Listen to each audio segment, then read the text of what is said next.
This is the Roundup.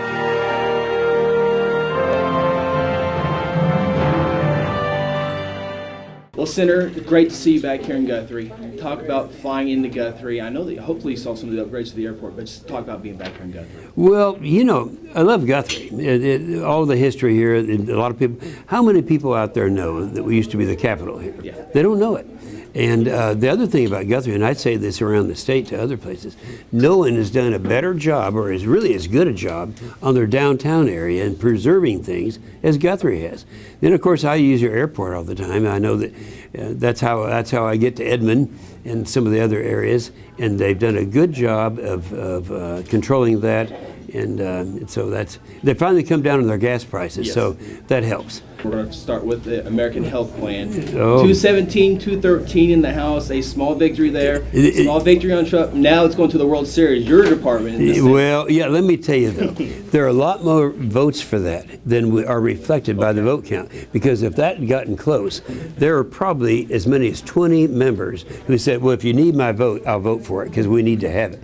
That's no way, that's a kind of an indictment on the system, yeah. But nonetheless, that's a reality. See what happened on the Obamacare. That was a big issue, and the majority of people don't like the provisions in Obamacare. Well, the House actually had a bill that they introduced, and a group of the conservatives, and I can say this because I've been ranked as the most conservative member more than any other of the United States senators, and I'm very critical of them for what they did because you can always get media attention if you say no. Right. And so what they were really saying, and I'm talking about the conservatives in the House, they're saying, well, we just like Obamacare better. And all of a sudden they realized that message was getting out. So they rallied around it, and here's where we are. There are a lot of good provisions in the bill that passed the House yesterday. And that's good in terms of the mandates, in terms of the taxes and all that. But don't spend a whole lot of time looking at that. And the reason is, it's not going to look like that long. It has to go to the Senate now. There are already 100 amendments that are filed in the Senate. Probably they'll consider as many as maybe 20, maybe 10 Republican, 10 Democrat amendments. Then it goes back to the House. So don't be too concerned if there's not everything you want or if there's something you'd be critical of, because that's not what it's going to look like. What would this new plan do for people in Guthrie, people who work at the downtown shops, people who work at nursing homes? What will this do for you? I think that it's the whole health care, and people know some of the objections that they had in Obamacare were the mandates. The mandates are going to be eliminated. Some of the objections they had are the taxes. Those taxes are going to be changed or eliminated. And if you look at it's hard to answer your question because it's not going to be that bill in the final analysis. It's that bill today until next week when it comes to the Senate, and there are going to be a lot of changes. But I think it's going to be just a lot more choice of your own physician, choice of your own health care. And I think I have no doubt in my mind that the man in the street in Guthrie, America, are going to be very happy with the changes from Obamacare. The main thing that we really need to talk about immediately, the omnibus spending bill. And the thing I've given a list of those things that are in that bill, and they're going to be good. The main thing being, and let me be critical of those individuals who voted against it, because the main reason to vote for it was what has happened to our military and beefing up the military again. Now, I know it sounds partisan to say this, but under Obama, he disarmed America. And any of the people in the military will tell you that was a problem. Now we have the refunding of our military, and we have they're all rallying, and of course a lot of the things that are in this omnibus bill, and that kept us also from closing down government. And the other is what the House did on health care. Now, you mentioned something else that I'm proud of you, because not many people are aware that one of the big things that had the problems that we had during the last administration was in my committee that I chaired, because during the Obama administration, I don't say this critically of Obama, because liberals like overregulation. And I'll give you an example. If you talk to Tom Buchanan, who's the head of the Farm Bureau in Oklahoma, he'll tell you the thing that upsets the farmers and ranchers in Oklahoma and throughout America more than anything else are the overregulation in terms of water. Water has always been regulated by the states. And the liberals want to regulate everything at the federal government. So Obama, one of his many regulations was to take that over from the states, have that go to the federal government.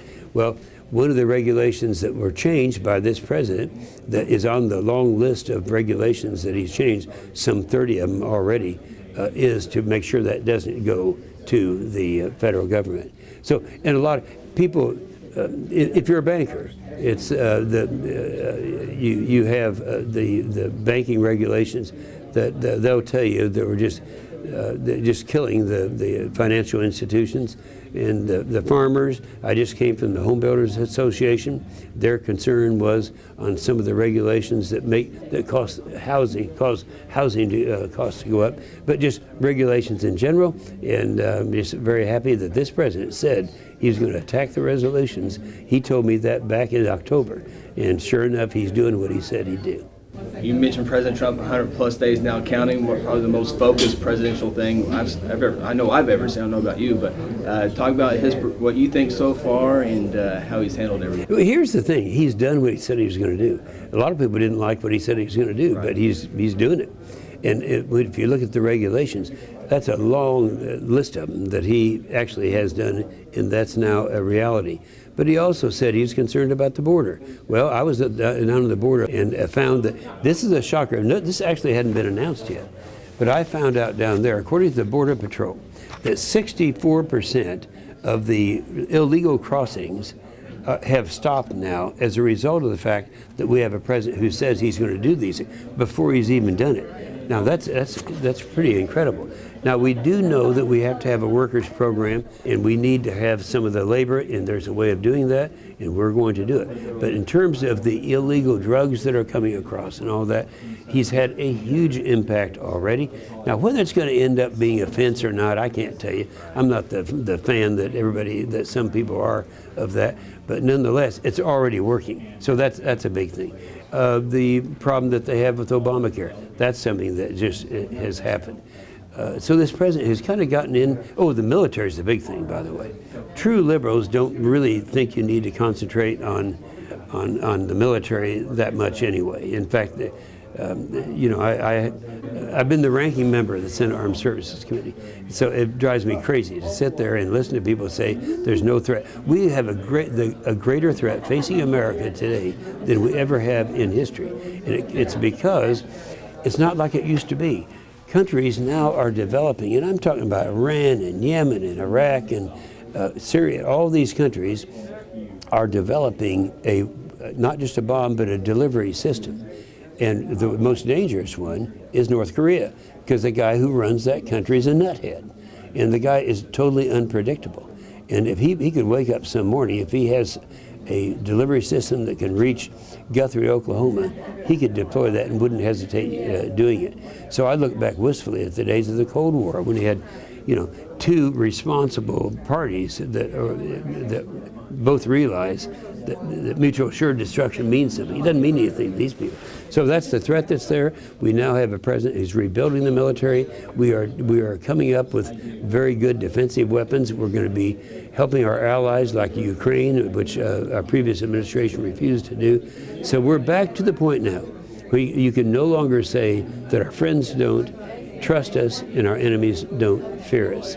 That's come to an end. The last thing I'll mention that he's done is successfully stop the war on fossil fuels. Obama had a war on fossil fuels, which are coal, oil, and gas. Those things are happening right now. We have our enemies know that we are something to be feared. This thing that the president had to do in Syria, immediately people started criticizing. Everyone, without exception, every one of our allies said we did the right thing. You can't use chemical weapons. It used to be in the state capitol, the House of Reps. You got a lot on your plate nationally, but if you take a look back at the Oklahoma and what they're going through with the budget and all the teacher deals, are you able to keep up with that and just? I'm really not. But it's as if this is something that's brand new. It's not. Right. When I was in the United States in the state Senate, Yeah, I've lived these problems for a long time. It's always a crisis, and you know what I want the governor to do is do what I did when I was mayor of Tulsa. I said I'm going to see to it that government doesn't grow more, and so I said for 6 years, I want to cut 6 years from now. I want to have the same number of employees and the same budget we had, and we accomplished that. So the natural increase in the size of government is something that doesn't have to take place, and hopefully, maybe some savings would be starved into the system. I come back here really for my benefit more than for your benefit, because in Oklahoma, see, there aren't any normal people in Washington. And let's just give you an example. Scott Pruitt's learning that because Scott Pruitt is learning that. Senator, we always appreciate you flying in, flying out of our local. I use your airport more than anybody else does. Thank you for coming, and have a great rest of the session. You're right. We are going to, and I tell your people that our people, that help is on its way. We have a different America now, and we're going to be behaving differently, and good things are happening.